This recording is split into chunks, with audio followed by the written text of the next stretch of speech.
ಬೆಳೆದ ಬಂದ ದಾರಿ ಇದರ ಜೀರೋದಿಂದ ಆರಂಭವಾಗಿರ್ತಕ್ಕಂಥ ಅಪೂರ್ಣ ತ್ಯಾಗ, ಪರಿಶ್ರಮ, ದೂರದೃಷ್ಟಿ, ಅವ್ರ ಕಳಕಳಿ, ಅವ್ರ ಕುಂತೂರು ನಿಂತೂರು, ಅವ್ರ ಮೈ ತುಂಬ ಏನಾದರೂ ಇದ್ದರೆ ಮಕ್ಕಳ ಭವಿಷ್ಯ ಶಿಕ್ಷಣ ಬಸವಣ್ಣ ಬಿಟ್ಟರೆ ಬೇರೆದೇನೂ ಇಲ್ಲ.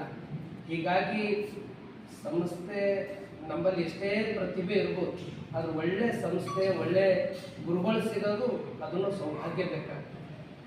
ಅದನ್ನೆಲ್ಲ ನೀವು ಪಡ್ಕೊಂಡಿದ್ರಿ. ಇದಕ್ಕೆ ಎಲ್ಲಕ್ಕಿಂತ ದೊಡ್ಡದಂದ್ರೆ ನಂಬಿಕೆನೇ. ನಂಬಿಕೆ, ವಿಶ್ವಾಸ, ಪ್ರೀತಿ, ಶ್ರದ್ಧಾ, ಭಕ್ತಿ, ನಿಷ್ಠೆನೇ ಅದಕ್ಕೆಲ್ಲ ಬೆಳವಣಿಗೆ ಮಾಡ್ತದೆ. ಆ ದಿಶೆಯಲ್ಲಿ ಇವತ್ತು ರಾಜ್ಯ ಹೊರ ರಾಜ್ಯದಿಂದ ಎಲ್ಲ ಮಕ್ಕಳು ಇಲ್ಲಿ ಬದಲಾಗ್ತಾರೆ. ಅದಕ್ಕೆ ಕಾರಣ ಏನು ಅಂದ್ರೆ ಅಪ್ಪೋರ್ ಮ್ಯಾಗ ನಂಬಿಕೆ. ಅಪ್ಪೋರು ಯಾರ ಮ್ಯಾಗ ನಂಬಿಕೆ ಇಡ್ತಾರ, ಇಲ್ಲೆಲ್ಲ ಯಾರೇ ಇರ್ಬೋದು, ಸಣ್ಣವ್ರು ಹಿಡ್ಕೊಂಡು ದೊಡ್ಡವ್ರ ತನ ಯಾರು